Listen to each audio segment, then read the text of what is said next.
Ya, pemirsa masih di Idea Success and Closing dan di segmen ini kami akan mengajak Anda untuk menyimak topik pilihan yang berhasil dihimpun oleh tim redaksi kami. Tadi di penutupan sesi kedua di perdagangan hari ini, kesehatan mengalami penguatan yang cukup signifikan pemirsa dari sisi sektoral. Saham-saham dari farmasi dan rumah sakit ikut menopang penguatan yang ada dari sektor ini.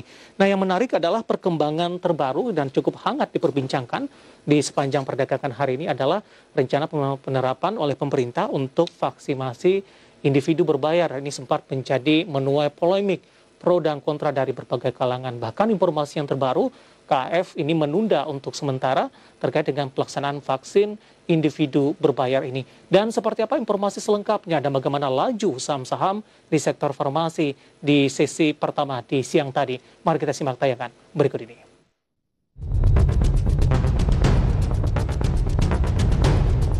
Perusahaan BUMN pelaksana vaksinasi gotong royong individu PT Kimia Farma Tbk resmi menunda pelaksanaan vaksinasi berbayar hingga waktu yang tidak ditentukan dari rencana semula yang seharusnya dimulai hari ini.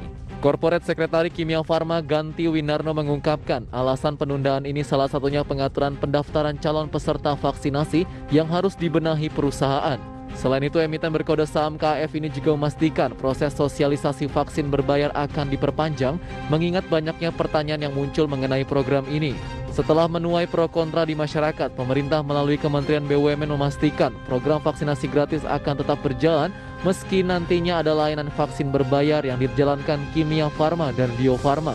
Kebijakan vaksinasi berbayar untuk perorangan dipastikan akan menjadi alternatif untuk mempercepat pelaksanaan program vaksinasi nasional dan target kekebalan kelompok. Meski sebelumnya vaksinasi berbayar masuk program vaksinasi gotong royong lantaran hanya perusahaan berbadan hukum saja yang boleh menyelenggarakan untuk para karyawan.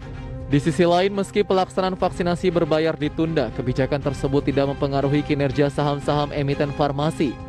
Mayoritas saham emiten farmasi melonjak ke zona hijau pada perdagangan sesi pertama hari ini. Berdasarkan data RTI saham, emiten BUMN KAF mencatatkan kenaikan tertinggi sebesar 6,03% ke posisi Rp3.340 per saham.